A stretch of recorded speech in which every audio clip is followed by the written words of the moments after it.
بسم الله الرحمن الرحيم. الحمد لله وكفى وسلام على عباده الذين اصطفى. فإن خير الحديث كتاب الله وخير الهدي هدي محمد صلى الله عليه وسلم وشر الأمور محدثاتها وكل محدثة بدعة وكل بدعة ضلالة وكل ضلالة في النار. فقد قال الله تبارك وتعالى في القرآن المجيد والفرقان الحميد: فأعوذ بالله من الشيطان الرجيم. بسم الله الرحمن الرحيم.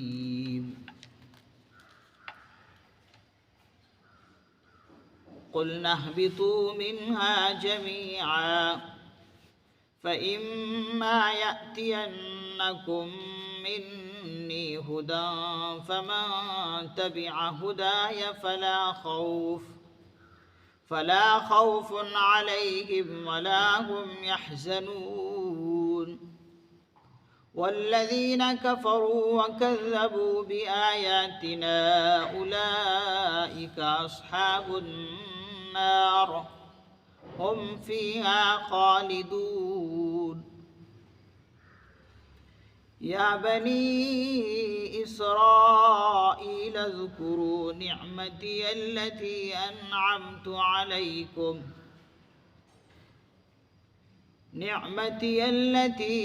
أنعمت عليكم وأوفوا بعهدي أوف بعهدكم وإياي فارهبون.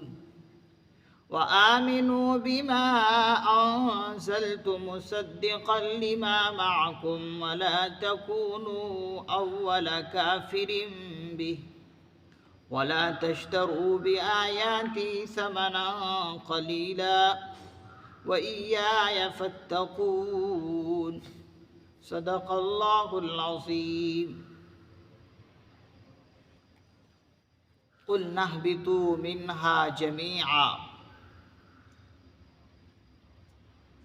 ہم نے کہا کہ تم سب کے سب نیچے اتر جاؤ. اہبطوا منہا جميعا، تم سب کے سب نیچے اتر جاؤ. ہاں، فإما يأتينكم مني هدى فمن تبع هداي. ہاں، پس جب تمہارے پاس میری طرف سے کوئی ہدایت آئے، فمن تبع، تو بس جو شخص میری ہدایت کی پیروی کریں گے، فلا خوف علیہم، ان پر کوئی خوف نہیں ہوگا، ولا هم یحزنون، اور نہ وہ غمگین ہوں گے. اللہ رب العزت ان آیت مبارکہ میں ارشاد فرماتے ہیں کہ جب حضرت آدم علیہ السلام نے اپنے غلطی کا اعتراف کر لیا، جو کہ ان سے اجتہادی غلطی ہوئی تھی، فونافڈ مسٹیک جس کو بولتے ہیں، اجتہادی غلطی یعنی سوچ کی غلطی تھی. اس کے بعد انہوں نے اللہ رب العزت سے کچھ الفاظ سیکھ لیے، اور ان الفاظ کی وجہ سے جب اللہ کے سامنے انہوں نے توبہ کی، گڑ گڑائے، دعا کی، فتاب علیہ، تو اللہ رب العزت ان کی طرف متوجہ ہوئے اور ان کی توبہ قبول فرما لی. کس طرح انہوں نے دعا کی اللہ کے سامنے؟ قرآن کریم کی وہ آیت ہے، اسی الفاظ اور اسی آیت کے ذریعے سے دعا کی: ربنا ظلمنا انفسنا وَإِن لَّمْ تَغْفِرْ لَنَا وَتَرْحَمْنَا لَنَكُونَنَّ مِنَ الْخَاسِرِينَ. اب اس کے بعد اللہ رب العزت ان کو جو ہے اعزاز الہی کے طور پر ان کو اب زمین میں بھیج رہے ہیں۔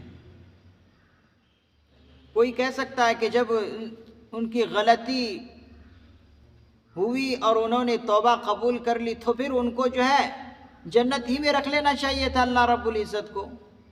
جب ان کی توبہ قبول ہو گئی، جب وہ جو اجتہادی غلطی تھی یا نسیان بھول طور پر جو ان سے غلطی ہوئی، جب دعا ان کی قبول ہو گئی، توبہ قبول ہو گئی، تو پھر ان کو اللہ رب العزت دنیا میں زمین میں کیوں بھیجے؟ ان کو وہیں پر رکھ لینا چاہیے تھا اللہ رب العزت کو۔ تو حضرات مفسرین نظام فرماتے ہیں کہ زمین میں بھیجنے کی حکمت بہت ساری ہے، بہت ساری مصلحتیں ہیں جس کی وجہ سے اللہ رب العزت نے زمین میں ان کو بھیجا، یعنی دنیا میں۔ اور زمین میں جو اس وقت بھیج رہے ہیں وہ اللہ رب العزت اعزاز کے طور پر ان کو بھیج رہے ہیں۔ پہلے جو ان سے کہا کہ تم سب کے سب اتر جاؤ اور تمہارا بعض کے لیے دشمن ہے، تو اس وقت ڈانٹ کے طور پر، سزے کے طور پر اللہ رب العزت نے کہا کہ تم سب کے سب چلے جاؤ، نیچے اتر جاؤ۔ اب دوسری مرتبہ تاکیداً پھر قل نہبطوا لے کر آ رہے ہیں۔ دو بار مکرر طور پر تاکیداً کیوں لائے ہیں اس لفظ کو، جبکہ پہلی مرتبہ ایک مرتبہ کہہ چکے ہیں کہ سب کے سب تم نیچے اتر جاؤ، تم ایک دوسرے کے دشمن ہو۔ وَقُلْنَا اهْبِطُوا بَعْضُكُمْ لِبَعْضٍ عَدُوٌّ۔ تو اس وقت کے بارے میں حضرات مفسر نظام نے فرمایا کہ اس وقت سزا کے طور پر اللہ رب العزت نے کہا تھا کہ تم سب کے سب یہاں سے نیچے اتر جاؤ، اس لیے کہ تم ایک دوسرے کے دشمن ہو۔ اب پھر وہی لفظ قُلْنَا اهْبِطُوا مِنْهَا جَمِيعًا لے کر آئے ہیں۔ ان کا مقصد اور ان کا منشا اللہ رب العزت کا یہ ہے، حضرات مفسر نظام نے فرمایا اس وقت جو زمین میں بھیج رہے ہیں وہ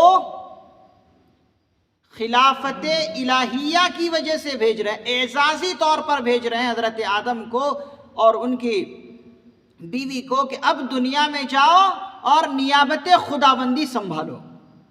نیابت خداوندی کا مطلب یہ ہے کہ اب میں نے تمہیں خلیفہ بنا دیا ہے، اب زمین کے اندر میری طرف سے خلیفہ بن کر کام کرو اور احکام خداوندی جو ہے ان کو اپنے اوپر بھی نافذ کرو اور لوگوں کے اوپر بھی نافذ کرو۔ یعنی جو قوانین اللہ رب العزت نے انسانوں کو دیے ہیں وہ قوانین اپنی ذات پر بھی جاری کرو اور دنیا میں بھی نافذ کرو۔ تو اب جو بھیجا جا رہا ہے وہ اعزازی طور پر بھیجا جا رہا ہے، نیابت خداوندی کی وجہ سے، خلافت الہیہ کی وجہ سے اب بھیجا جا رہا۔ پہلی مرتبہ جو تھا وہ سزا کے طور پر کہا تھا، اب جو ہے اعزاز کے طور پر اللہ رب العزت حضرت آدم علیہ السلام کو بھیج رہے ہیں۔ اسی لیے اللہ رب العزت فرما رہے ہیں فَإِمَّا يَأْتِيَنَّكُم مِّنِّي هُدًى، پس جو تمہارے پاس میری طرف سے کوئی ہدایت پہنچے، جاؤ اور اب میری طرف سے احکام خداوندی کا انتظار کرو۔ جو بھی ہدایت، جو بھی قوانین تمہارے پاس میری طرف سے آئے، اور بتایا کہ جو میری ہدایت اور میرے قوانین کی پیروی کریں گے تو پھر ان پر کبھی کوئی خوف نہیں ہوگا اور نہ وہ کبھی غم زدہ ہوں گے، غمگین ہوں گے۔ یہاں پر دو لفظ استعمال فرمائے ہیں، خوف اور حزن، فلا خوف علیہم، اور دوسرا لفظ ولا هم یحزنون۔ پہلا لفظ خوف اور دوسرا لفظ حزن۔ خوف کسے کہتے ہیں، حزن کسے کہتے ہیں، یہ سمجھنا ہے۔ خوف کہتے ہیں کہ واقع کے پیش آنے سے پہلے کسی مصیبت کا ڈر ہونا، کسی اندیشے کے ڈر کو واقعے سے پہلے، کسی واقعے کے سے پہلے کسی چیز کا اندیشہ ہونا، ڈر ہونا، اس کو کہتے ہیں خوف۔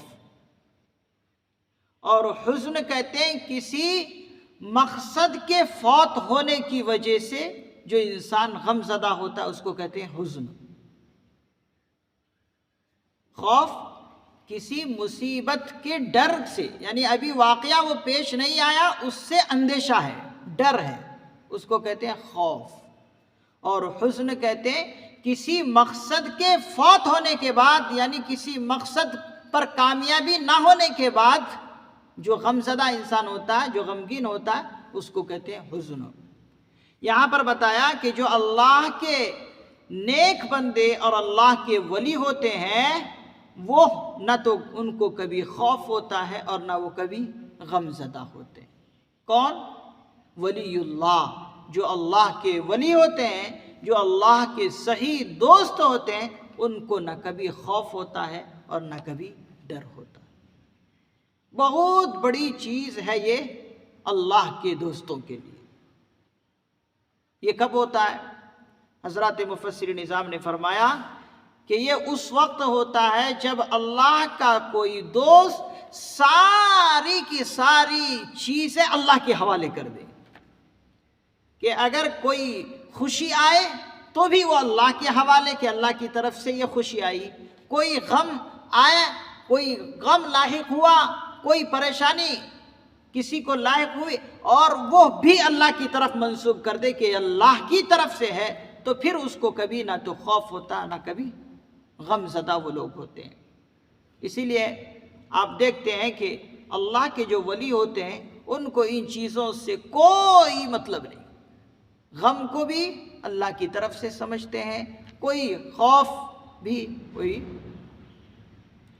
پریشانی بھی وہ اللہ ہی کی طرف سے ہوتے ہیں۔ تو یہ لوگ مامون ہوتے ہیں خوف اور غم زدہ ہونے سے۔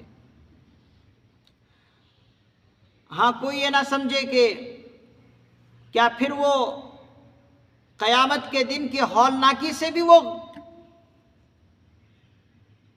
پاک ہوں گے، کہ ان کو خوف بھی نہیں ہوگا، ڈر بھی نہیں ہوگا قیامت کے دن کے؟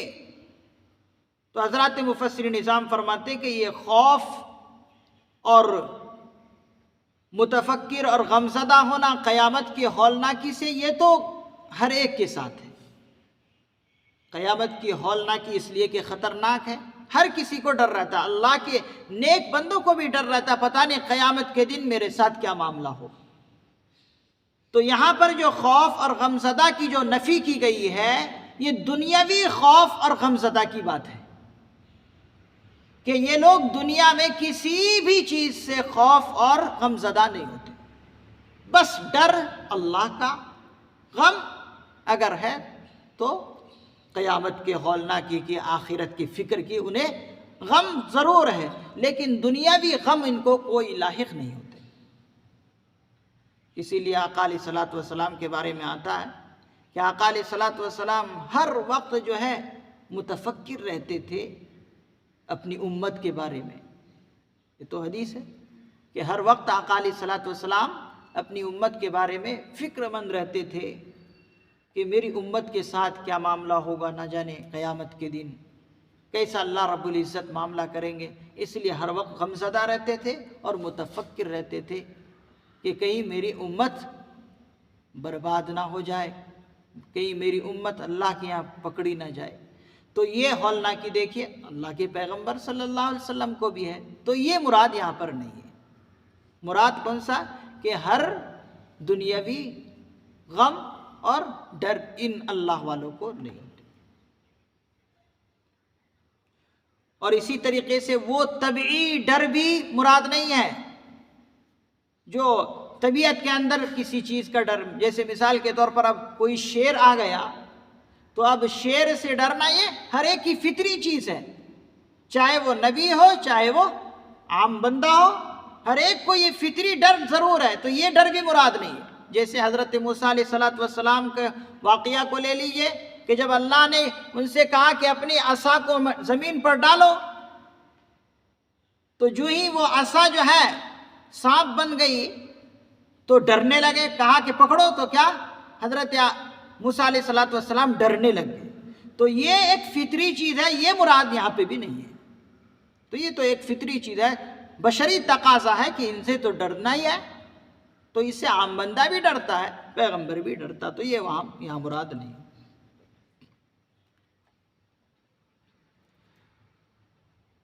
تو قُلْ نَهْبِطُوا مِنْهَا جَمِيعًا سے کیا مراد ہے؟ فَإِمَّا يَأْتِيَنَّكُم مِّنِّي، اس کی بھی وضاحت آ گئی۔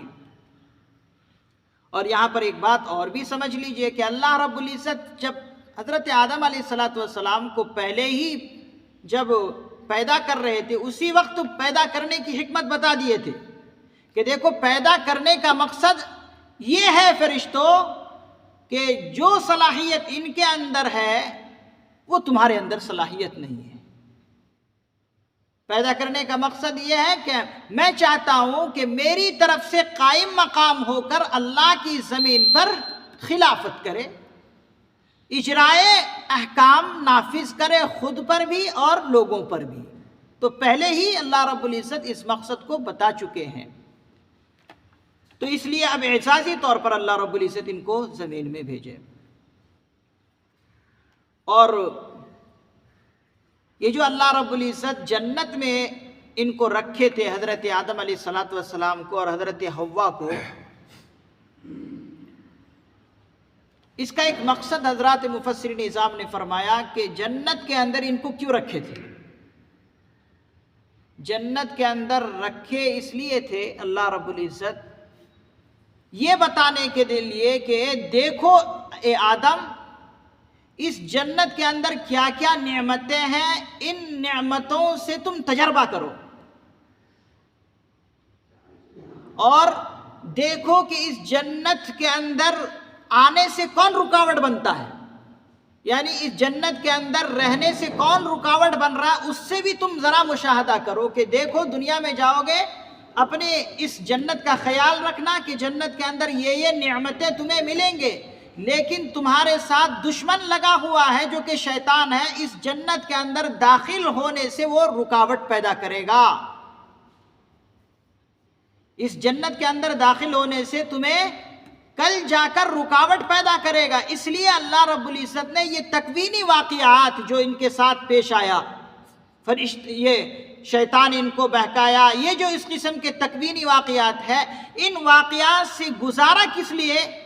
تجربے کے طور پر گزارا کہ دیکھو دنیا میں تمہیں میں بھیجوں گا، بھیجنے کے بعد تمہیں ان چیزوں سے بچنا رہنا، تمہیں سمجھنا ہے کہ تمہارا منزل کیا ہے، تمہارا منزل مقصود جنت ہے، اس جنت کے لیے شیطان رکاوٹ بنے گا، اس سے تم رکتے رہنا، دنیا کے اندر خود بھی اور اپنی اولاد کو بھی شیطان سے رکاوٹ بننے سے بچتے رہنے کا حکم دینا۔ اس لیے اللہ رب العزت جنت کے اندر ان کو رہنے کا موقع دیا اور یہ تجربے سے گزارا۔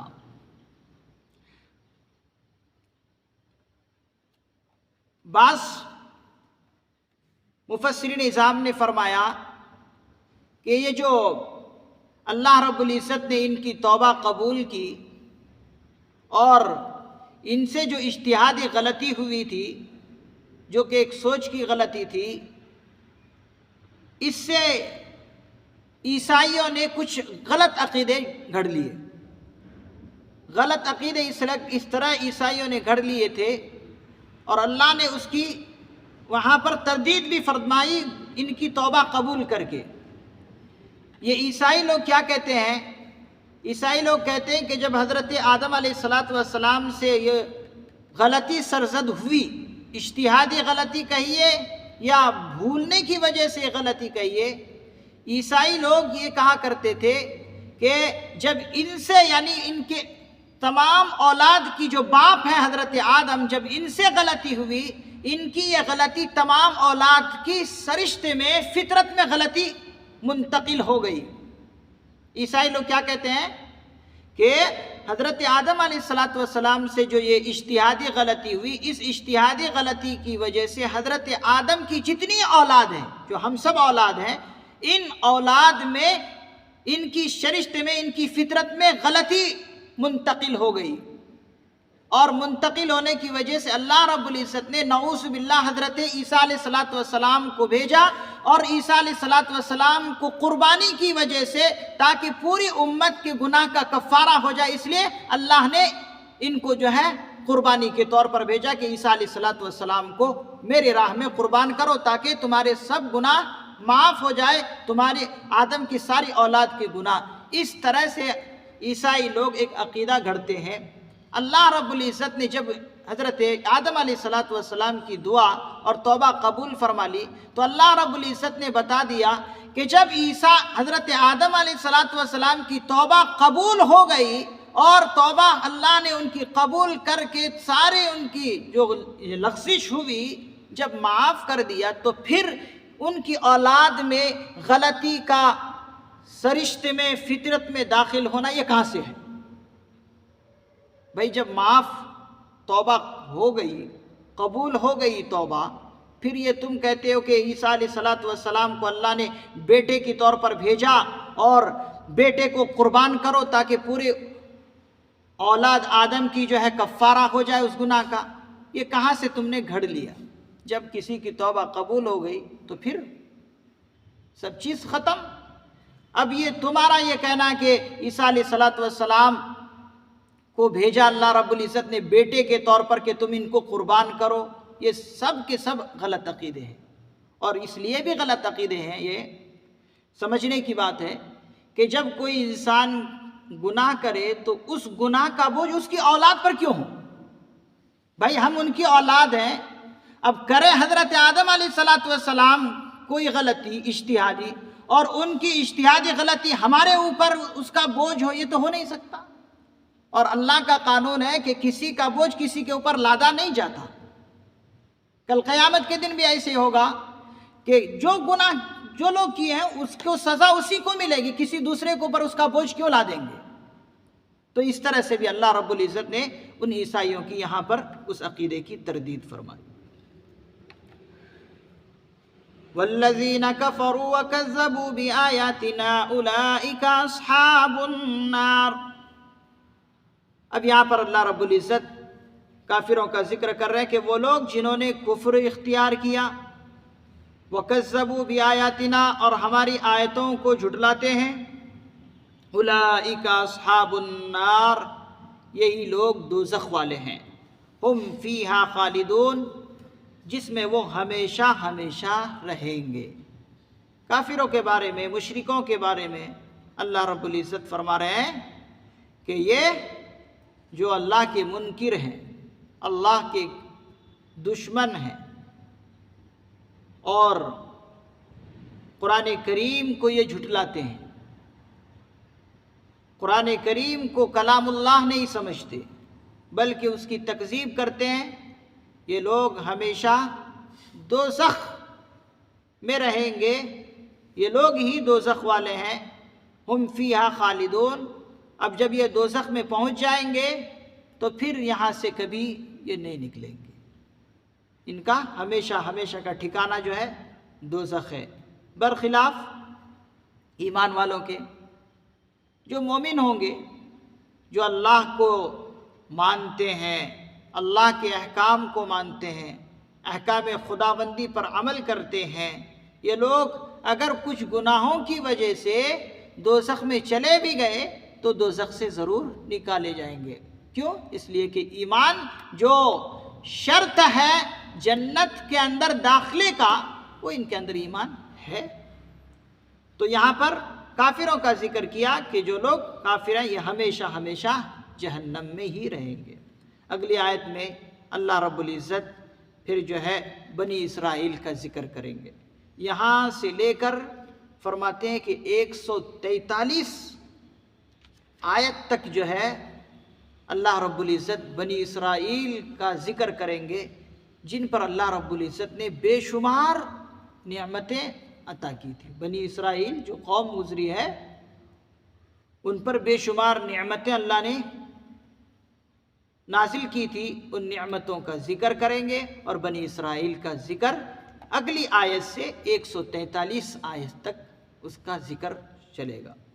اللہ رب العزت سے دعا ہے کہ اللہ رب العزت ہمیں ہر طرح کی لغزشوں سے حفاظت فرمائے اور ہر طرح کی نافرمانی سے اللہ رب العزت ہماری حفاظت فرمائے۔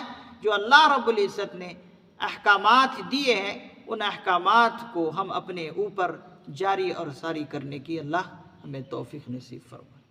سبحان اللہ و بحمدہ، سبحانک اللہم و بحمدک، ونشہد ان لا الہ الا انت، ونستغفرک ونتوب الیک۔ سبحان ربک رب العزت عما یصفون، وسلام علی المرسلین، والحمد للہ رب العالمین۔